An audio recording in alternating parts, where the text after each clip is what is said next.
ዛሬ ስለ ውበት እጅግ ውብ የሆነ ፍልስፍናን ወይም እይታን ነው ማወራችሁ። ከቻርልስ ዳርዊን ሁለት መጽሐፎች ላይ ያዩዋቸው ውብ የሆነ ሀሳብ ነው። ውበት የሚባለው ነገር ለምን ተፈጠረ፣ መቼስ ተፈጠረ በሚለው ጥያቄ እንጀምር። ቻርልስ ዳርዊን ኦን ዘ ኦሪጂን ኦፍ ስፒሺስ እንዲሁም ዘ ዲሰንት ኦፍ ማን እጅግ ውብ የሆነ ሀሳቦችን፣ ትንታኔዎችን በዝርያዎች ዝግመተ ለውጥና በሰው ልጆች ዝግመተ ለውጥ ላይ ጥልቅ የሆነ ማስረጃዎችን፣ ትንታኔዎችን፣ እሳቢዎችን ያስቀመጠበት መጽሐፉ ነው። ሲግመንድ ፍሮይድ ዘ ዲሰንት ኦፍ ማን አሁንም አውራችሁ መጽሐፍ ከዓለማችን 10 ምርጥ መጽሐፎች ውስጥ አንዱ ነው ይለዋል። ታዲያ ዳርዊን እዚህ ዘ ዲሰንት ኦፍ ማን ላይ በትኩረት የሚያወራው ስለ የተለያዩ ዝርያዎች ዝግመተ ለውጣዊ አመጣጥ ሳይሆን በዋናነት ስለ ሰው ልጅ ዝግመተ ለውጣዊ አመጣጥ። ነገር ግን በዚህ የሰው ልጅ ዝግመተ ለውጣዊ አመጣጥ ላይ እንዲሁም በተፈጥሮ ዝግመተ ለውጣዊ ሂደት ላይ ናቹራል ሰሌክሽን እና ሰርቫይቫል ኦፍ ዘ ፊተስት ከናቹራል ሁኔታው ጋር ተስማምቶ ብቁ ሆኖ መቆየት የሚችለውን ተፈጥሮ እየመረጠች እያቆየች እሱን እያዳበረች እያጠነከረች ለተሻለ ብርታት እያበቃችው ለዚህ ቀጣይነት የሚያበቃውን አስፈላጊ የዲኤንኤ ማሻሻሎች እያደረገች በየትውልዱ ከትንሽ ኦርጋኒዝም ሴሎች አንስታ ይህን ሁላ ተፈጥሮ እዚህ ድረስ አድርሰዋለች ለቢሊዮን ዓመታት ሂደት። ታዲያ በዚህ ሂደት ላይ ኔቸር አንደኛውን የተፈጥሮ ዝርያ በራሱ ወደ ተለያየ መልክ አይነት ሁኔታ እየቀያየረች የተለያዩ መባዛትን ወይም አይነቶችን ወደ መፍጠር ሂደት ሄዳለች። ዳርዊን መጽሐፉ ላይ እንደሚለው ተመሳሳይ ብንሆን ኖሮ መፈላለጉ ወይም ደግሞ የቫራይቲ ባይኖር ኖሮ ፕሮግረሱ አይኖርም ነበር ይላል። ታዲያ ተፈጥሮ በዚህ ሂደቷ ላይ የፈጠረችው አንድ ነገር አለ። እሱ ምንድን ነው? ተፈጥሮ በሂደቷ ስታረግ የኖረችው አንድ ነገር ምንድን ነው? የትኛውም እንስሳ ለሰርቫይቭ ለመቆየት የሚያስፈልገውን ነገር እየጨመረች ነው ሄደች። አንድ ወፍ የሚያስፈልገው አፉ ላይ እንደ ቁራ የሆነ እንትን ከሆነ እሱን እየጨመረችለት፣ ወይም ክንፉ ላይ የሆነ ነገር እየጨመረች፣ ጣቶቹ ላይ እንደዛ የተለያዩ ጣቶችን እየጨመረች ምን እያለች ነው የቀጠለች። ነገር ግን ከዚህ በተጨማሪ አላስፈላጊ የሆኑ ነገሮችን የተለያዩ እንስሳዎች ላይ ታዩ ይሆናል። እነዚህ አላስፈላጊ ነገሮች በሚያስገርም ሁኔታ ብዙ ጊዜ ስናስተውላቸው እጅግ ውብ ሆነው እናያቸዋለን። አንዳንድ ወፎች ላይም ሆነ እንስሳቶች ላይ፣ አሳዎች ላይም ሆነ የተለያዩ ተፈጥሮች ላይ አስተውላችሁ ከሆነ ለሰርቫይቫል ወይም ለመቆየት የማያገለግል ነገር ግን ውብ የሆነ ጭራዎችን፣ ክንፎችን፣ ከለሮችን፣ ምኖችን ፈጥራ እናያታለን። እና በዚህ ሰዓት ለምን አስፈለገ? ውበት የሚባለው ነገር መቆየት የሚባለው ነገር ላይ ተፈጥሮ መጨመሯ ለምን አስፈለጋት? እኛም ላይ ቢሆን ብናየው የተለያዩ ውብ የሆኑ ነገሮችን በሰው ልጆች ላይ እናያለን አይደለ? ውበት የሚባለው ነገር እንደየተመልካቹ የተለያየ ቢሆን ዓለም አቀፋዊ የሆነ ውብ የሆነ ነገር ባይኖርም ግን ለምሳሌ ፂም የሚባለው ነገር በዝግመተ ለውጥ የሆነ ነገር ተቋቁመን እንድንቆይ ምን እንድንል አያገለግለን፣ ተጨማሪ ነገር ነው። ነገር ግን ለወንዶች ውበት ሆኖ እናየዋለን ፂም። እኔ ፂም ባይኖረኝም ማለት ነው። እንደዛ ሁሉ ሴቶች ጋር ብታዩን ቅርጻቸው ወይም ጌጣቸው ምናቸው ውበትን ይሰጣቸዋል። ሰርቫይቫልን ግን ሴኩር ያደርግላቸው። ታዲያ ለምን አስፈለገ? ውበት የሚባለውን ነገር ተፈጥሮ ለምን በዝግመተ ለውጥ ሂደት ውስጥ መፍጠር አስፈለጋት የሚለውን ነገር ስናይ ወፎች ምኖች ተውቦ ስናያቸው ለእኛ አይደለም የተዋቡት። የአብዲሳ ሰብስክራይበሮች ቆንጆ ወፎችን ይወዳሉ ብለው አይደለም ውብ የሆኑ። ነገር ግን ተፈጥሮ በሂደቷ የምታደርገው ምን አለ መሰላችሁ? ዳርዊን እንደሚለው ለምሳሌ ንቦችን ስፈጥር ተፈጥሮ በናቹራል ሰሌክሽን ንቦችን ኢንስቲንክቲቭ የሆነ የምሰጣቸው ነገር አለ። እሱም ለምሳሌ ማር ማምረት ሊሆን ይችላል አይደለ? ይሄ ማር ለማምረት ደግሞ አበባ መቅሰም አለባቸው። አበባ የመቅሰምን ተፈጥሮ ንቦች እንዳዳብሩ ታደርጋለች። ታዲያ ንቦች አበባን የሚቀስሙበትን ተፈጥሮ በአንድ በኩል ለንቦች ሰታ በዛ መልኩ ኢቮልቭ እንዲያደርጉ ስታደርጋቸው የሚቀስሙትን አበባ ደግሞ በሌላ በኩል ትፈጥርላቸዋል። አንደኛውን ብቻ የሚቀስምን ፈጥራ የሚቀሰምን ሳፈጥር አትተወውም ነው። በዚህ መልኩ እንዲሰራ አድርጋ አበባ የሚቀስሙ ንቦችን ስፈጥር ንቦቹ አትራክት የሚሳቡባቸው አበቦች በውበታቸው በከለራቸው ሊሆን ይችላል፣ ውስጣቸው በያዙ ኬሚካል ወይም ደግሞ በጠረናቸው ሊሆን ይችላል። እነዚህን ውብ የሆኑ ነገሮች አስፈላጊ ነገሮች ትፈጥርላቸዋለች። በዚህ መልኩ ይሄ የማር ማምረት ሂደት እንዲቀጥል ታደርጋለች ማለት ነው። ተያያዥ ታደርገዋለች። በእንስሳትና በእጽዋት ጋር የምታስኬደው ዝግመተ ለውጥ ራሱ እኛ ከምናስተውለው በተለየ መልኩ በውስጡ እርስ በርስ ተያያዥ የሆነ ነገር አለ። ወደ ማሩ ስንሄድ ደግሞ ማሩ የሚያበረክተው የሆነ ነገር አለ። ምን አለ ለተፈጥሮ?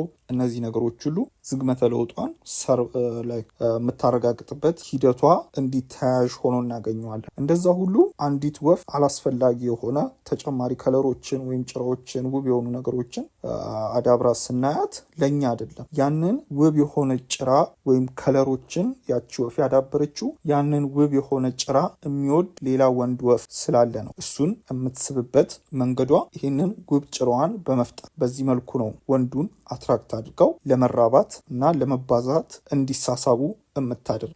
እንደዛው ሁሉ የሰው ልጆች ጋር ስንመጣ ለምሳሌ ፂም ያላቸው ወንዶች ያሉበት ህዝብ አለ። ፂም የሌላቸው ወንዶችን ደግሞ የፈጠረችበት የተለያዩ ህዝቦች አሉ። ወደ ኢንዲያ፣ ወደ ኤዥያ ብንሄዳውን ፂም ብዙ ጊዜ አናይም። ነገር ግን ተፈጥሮ ፂም የሌላቸውን ወንዶች በአንድ በኩል ስፈጥር ፂም የሌላቸውን ወንዶች የሚወዱ ሴቶችን ደግሞ በሌላ በኩል ትፈጥራለች።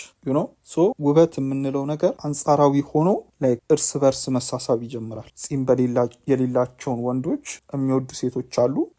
ፂም የሌላቸው ወንዶች ለነዛ ሴቶች ውብ ሆኖ ይታያቸዋል ማለት ነው።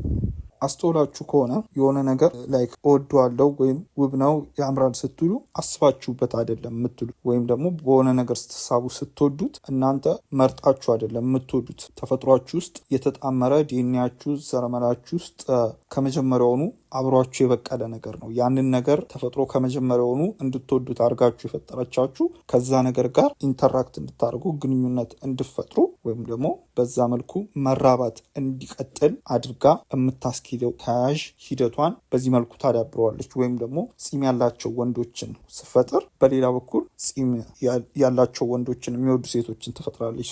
አሁን እነዚህ የተለያዩ ሀገራት ላይ ያሉ ሴቶች ጓደኛማች ቢሆኑ እኔ ፂም ያለው ወንድ ነው የምወደው፣ እኔ ደግሞ ይህንን ነው የምወደው ስትል ይሄ የሚወዱት ነገር በራሱ እነሱ የተሻለ ቴስት ስላላቸው ወይም እይታቸው የተሻለ ስለሆነ አይደል። ተፈጥሮ እርስ በርስ የተለያዩ ቫራይቲዎች ተሳስበው ዝግመተ ለውጧ እንዲያስቀጥሉላት የፈጠረችው ነገር።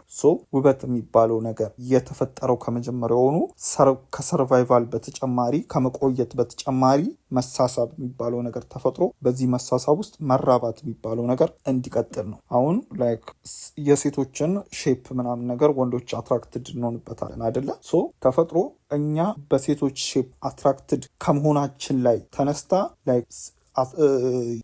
ያ ሼፕ ያላቸው ሴቶችን ናቹራሊ ኤግዚስት እንዲያደርጉ ታደርጋቸዋለች ማለት ነው። ይህንን ጊፍት ትሰጣቸዋለች። በዚህ መልኩ ተስበን ወደ እነሱ እንድንሄድ ያደርገናል ማለት ነው። ውበት የምንለው ነገር ከመጀመሪያውኑ ኤግዚስት ያደረገው መራባትን ለማቆየት በሚል ነው እና እዚህ ጋር ዳርዊን ሲያስረዳ ውበት እንዴት እንደተፈጠረ እናውቃለን። በዚህ መልኩ ውበት ለመራባት በሚል አንጻራዊ በሆነ መሳሳብ እንዲፈጠር የተፈጠረ ነገር ነው ይለንና ነገር ግን አንድ የማናውቀው ነገር አለ ይለናል። እሱ ምንድን ነው? ያንን ውበት የያዙ ሰዎችን ስትፈጥር ተፈጥሮ በዛ ውበት የሚሳቡ ሰዎችን የፈጠረችበት መንገድ ግን አናውቅም ይላል። ማለትም አሁን ለምሳሌ እኔ ቀጭን ሴት እወዳለሁ። ተፈጥሮ ቀጭን ሴት የፈጠረችበት ዲኤንኤ እንትኗን ሙቴሽኗን ምናምን ቀይራ እንደሆነ እናውቃለን፣ ባዮሎጂካሊ ማለት ነው። ያደረገቻቸውን ለውጦች ትሬስ ባክ ማድረግ እንችላለን፣ ምናምን ማየት እንችላለን። ነገር ግን እኔ ቀጭን ሴት እንድወድ ያደረገችበት በተለየ መልኩ እኔ ቀጭን ሴት እንድወድ ያደረገችበት ተፈጥሮ ምን እንደሆነ አናውቀውም። ወይም ያችን ቀጭን ሴት አይቼ አትራክትድ እንደሆን ፕሌዥር እንዲሰማኝ የሆነ እርካታን እንዳጣጥም እሷን በማየት ውስጥ ይሄንን ጣዕም እየፈጠረችበት ተፈጥሮ ምን እንደሆነ ስቲል አናውቅም። ማለትም ሰብጀክቲቭ ኤክስፒሪየንስ ንቃተ ህሊና ኮንሽስነስ የምንለው አኳላ አናውቅም ይላል ዳር። እንዲሁም ደግሞ ጨምሮ ምን ይላል? እንደዛው ሁሉ ድምፅ፣ የሆነ ከለር፣ የሆነ ነገር ምናምን ሙዚቃ ምናምን ሰምተን የምናጣጥመው ፕሌዥር አለ አይደለ? እርካታ። ይህንን እርካታ እንዴት እንደፈጠረች አናውቅም። አላውቅም። ነገር ግን እዚህ ላይ የራሴን አንድ ሀሳብ ላስቀ ይሄ አሁን ለምሳሌ እኔ ሙዚቃ ወዳለሁ። ያለ ሙዚቃ ለደቂቃም ሰርቫይቭ ማድረግ አይመስለኝም እና ለምን በዚህ ልክ ሙዚቃ ወደድኩ ብዬ ሳስብ ምናልባት ሙዚቃ ባልወድ ላይክ አይ ማይት ፊል ዲፕረስ ድብርት ውስጥ ልገባ እችላለሁ። ላይክ ላይፍ ሊደብረኝ ይችላል ምናምን ዛት ሚንስ በህይወት መቀጠሌን የሚያረጋግጥ ነገር አይደለም። ይሄ መደበሬ ምን ማለት ሶ መቀጠላችንን ወይም ሰርቫይቫላችንን ሊያቋርጡ ከሚችሉ ከእንደዚህ አይነት ትሬት ቢሄቪየሮች ኦር ሳምቲንግ በተቃራኒ መልኩ ሳም ታይፕ ኦፍ ክሪኤቲቪቲ አትራክት አድርጎኝ እዛ ነገር ላይ ፎከስድ እንድሆን ኦር ሳምቲንግ ያንን ነገር እንድወድ ያደረገችው ነገር ሊሆን ይችላል ብዬ አስባለሁ። ካንኮሊቴንን ለርንድ ቢሄቪየር ስሩ ታይም ማለት በጊዜ ሂደት የሚዳብር ቢሄቪየር ብለን ልንወስደው እንችላለን። ተፈጥሮ ሰርቫይቫልን ለማረጋገጥ ጠንካራን ብቻ አይደለም የምፈጥረው። በዚህ መልኩ የምትወዱትን ነገር ለዛ ነገር ብላችሁ የምትቆዩበትን እርካታን ፊል የምታደርጉበትን ነገር ምን ከኛ ግንዛቤና ቁጥጥር ውጭ በሆነ መልኩ እንደዚህ አይነት ነገሮችን እንድናዳብር ታደርገናለች ማለት ነው። ለምሳሌ ኢንስቲንክቲቭሊ ለርንድ እንትኖችን ስናይ እንስሳቶች እጅግ የሚያዳብሩት ብቃታቸው ከኛ በተለየ መልኩ ያላቸው ትልቅ የተፈጥሮ ጸጋቸው ምንድነው? ኢንስቲንክቲቭሊ ደመነፍሳዊ ልማዶችን በተፈጥሯቸው ይዘው ይወለዳሉ። አሁን ለምሳሌ እርግቦች ጎጆቸውን ሲሰሩ እናታቸው የጎጆ አሰራር አስተምራቸው አይደለም። ወይም ደግሞ ሸረሪቶች የሸረሪት ድራቸውን ሲሰሩ አሰራሩን የሚያስተምራቸው ሰው ኖሮ አይደለም። ደመነፍሳዊ ልማድ ያዳበሩት ልማድ ያ ነገር ነርቨስ ሲስተማቸው ላይ ምናቸው ላይ አታሽድ የሆነ ነገር ነው ጂናቸው ላይ። ነገር ግን አሰራሩ እንደዚህ ነው ብሎ የተጻፈላቸው ነገር ሳይሆን በደመነፍሳዊ ተፈጥሮ ናቹራል ሴሌክሽን እንዲሰራ ያደረገው ነገር ነው። እንደዛ ሁሉ እኛም ደም ነፍሳዊ በሆነ ከኛ ኮንሽስ አንደርስታንዲንግ ውጭ በሆነ መልኩ የሆነን ነገር የምንወድበት የምንልበትን ነገር ተፈጥሮ ሰጣን። ያ ነገር ለሰርቫይቫል እንዲያገለግል ፕሌጀርን ኤክስፒሪየንስ እንድናረግ የምታረግበት መንገዷ ይሆናል ብዬ አስባለሁ። እዚህ ጋር ግን አንድ ጥያቄ አንስተን ትንወያይበት። ተፈጥሮ በአንጻራዊ ጾታዎች ላይ ውበት የሚባልን ነገር ፈጥራ ያንን ውበት የፈጠረችበት ምክንያት ደግሞ እርስ በርስ ተሳስበው መራባትን እንዲያረጋግጡ ከሆነ ተመሳሳይ ጾታዎች ለምን እርስ በርስ መሳሳብ ጀመሩ? በሰው ልጆች ላይ ማለት ነው። ይህንን አሁን ከአንድ ወዳጅ ጋር ስናወራበት ነበረ። የተመሳሳይ ጾታዎች እርስ በርስ መሳሳብ በሰው ልጆች ጋር ብቻ ሳይሆን በጣም ብዙ እንስሳቶች ላይ እናያለን። ታዲያ ይሄ እርስ በርስ መሳሳብን በሁለት መልኩ ከፍለን ነበር ያየ ነው ማለት ነው። ከዚህ ወዳጅ ጋር ስናወራ የእንስሳት የተመሳሳይ ጾታ እርስ በርስ መሳሳብ፣ እንስሳት ከተመሳሳይ ጾታቸው ጋር ብዙ እንስሳት ሴክስ ያደርጋሉ ምን ይላል እና የእንስሳት የተመሳሳይ ጾታ መሳሳብ ምንድን ነው? ይሄ ከመዋደድ ወይም ደግሞ ስሜታዊ ፊሊንግን ያዳበር አይደል። ምንድነው? ሴክስ ላይ ዲፔንደንት ይሆናል። የሆኑ ውሾች ወንድ ውሾች ሴክስ ቢያደርጉ ምን ቢሉ ተዋደው ወይም አፈቀርኩት ምናምን ተባብለው ሳይሆን ላይክ አሁን እኛ ማስተር ቤት እንደምናደርገው ሴጋ እንደምንለው እንደዛ ሁሉ እርካታቸውን የወሲብ እርካታቸውን ለማውጣት የሚጠቀሙበት መንገዳቸው ነው እንጂ እንደኛ ወደድኩት ምን አልኩት ወደድኳት ተባብለው ተመሳሳይ ጾታ ግንኙነትን ከፓርትነርሺፕ ወይም ይሄ ለትዳር ለጓደኝነት የሚያውሉት ነገር አይደለም ነው ሴክሹዋል እና ይሄ ምናልባትም እንደኛ አይነቱን ይሄ የሴንስ ኦፍ ፓርትነርሺፕ ምናምን ነገር ካለማዳበር ምን ካለማለት የመጣ ሊሆን ይችላል። ነገር ግን ይሄ መሳሳባቸው ስሩ ናቹራል ሰሌክሽን ሶሪ ግን መጀመሪያ ላይ ሳልጠቅሰው ይሄንን ናቹራል ሰሌክሽን አይደለም የሚለው ዳርዊን ሴክሹዋል ሰሌክሽን ነው የሚለው እና ይሄ ሴክሹዋል ሰሌክሽን ሰርቫይቭ እንትንን መራባትን ለመራባት ቅድም ባልኳችሁ መልኩ በውበት መንገድ ተሳስበው አይደለም እየፈጸሙት ያለው ሴክሹዋል እርካታን ለማውጣት ወይም ጊዜያዊ እርካታን ለማጣጣም ነው። ነገር ግን ወደ ሰው ልጆች ስንመጣ በተለየ መልኩ አሁን ተፈጥሮ ትሰራበታለች ካልነው መንገድ በተለየ መልኩ የሰው ልጆች ከተመሳሳይ ጾታ ጋር ወደድኳት ሲባባሉ እንሰማለን እና ለትዳር ሲፈላለጉ ምን ሲሉ እንደዚህ አይነት ግንኙነቶች ሲገቡ እናያለን። ታዲያ ተፈጥሮ የምትሰራበት መንገድ ተቃራኒ ጾታን ላይ ውበትን የሚባልን ነገር ፈጥራ በዛ ውበት ተቃራኒ ጾታው ደግሞ አትራክትድ ሆኖ እርስ በርስ ተሳስበው እንዲራቡ ማድረግ ማለትም ተፋቀርን ተባብለው ፍቅር በሚባለው ስሜት ውስጥ እንዲራቡና እንዲቀጥሉ ማድረግ ሆነ የምሰራበት መንገድ እንዴት ይሄ ሊፈጠር ቻለ ብለን ሰፊ አርጉመንት አድርገን ነበረ። እዚህ ላይ ያላችሁን አስተያየት አስቀምጡ። ግን ምን ወደሚል እንትን መጣ።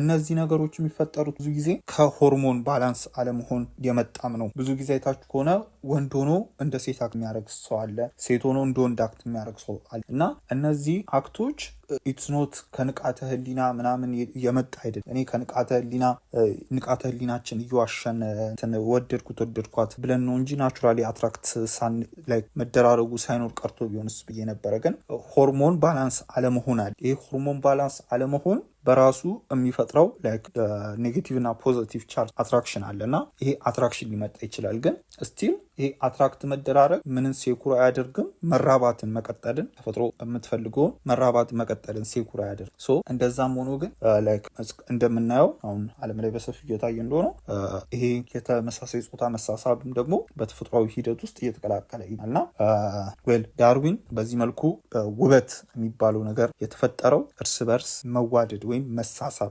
የሚባለው ነገር እንዲኖር ነው። ምክንያቱም ውበትን ስፈጥር ትላለች ተፈጥሮ በዛ ውበት የሚማረክንም አካል ፈጥሬ ነው። ለዛ ነው ያን ውበት የፈጠርኩት። በውበቱ ተማርኮ ወደዛ ነገር የሚሄድ አካል አዘጋጅቼ ነው። በዛ መልኩ እነዛ ሁለት አካላት ተገናኝተው ሂደቴን እንዲያስቀጥሉ ነው የምትለን ተፈጥሮ።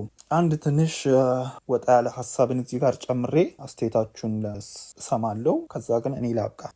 የተለያዩ እምነቶች፣ ባህሎች ላይ ምናምን አንዳንድ መሸፋፈኖችን ሙሉ ለሙሉ ፊታቸው ምናቸውን ሰውነታቸውን ተሸፋፍነው አንዳንድ ሴቶች ወይም ምኖች እናያለን አይደለ? ሃይማኖቶች ምናምኖች ላይ እና ተፈጥሮ አንዱ ከአንዱ ጋር እርስ በርስ ተሳስቦ እንዲያስቀጥላት የምትሰራ ነገር ከሆነች እንደዚህ አይነት ተፈጥሮን ሂደቷን የሚጻረሩ ነገሮች ማለትም ተፈጥሮ ያዘጋጀችው የሆነ አካል ቢኖር በዛች ልጅ ውበት የሚሳብ ነገር ግን ያቺ ልጅ ውበቷን ደብቃው ያ በውበቱ የሚሳቡ አካል እንዳያየው ካረገችው እዚህ ሂደት ላይ ይሄ ተፈጥሯዊ ሂደት ላይ የፈጣሪ ስራ በሉትም የፈጣሪ አካሄድም በሉት ይሄ ሂደት ላይ እንቅፋት መሆን አይሆን የተፈጥሮ እርስ በርስ እንድንዋደድ እንድንሳሳ የምታደርግበትን ሂደት እንትን ማደናቀፍ አይሆን። እንዲሁም በቤተሰብ በምን የሚመጡ የትዳር ምርጫዎች ምናምን ነገር አይታችሁ ከሆነ በባህል በምን ተፈጥሮ እርስ በርስ እንድንሳሳብ ያዘጋጀችው ነገር አለ ውበት ይባልና በዛ ውበት የሚሳብ አካል። ነገር ግን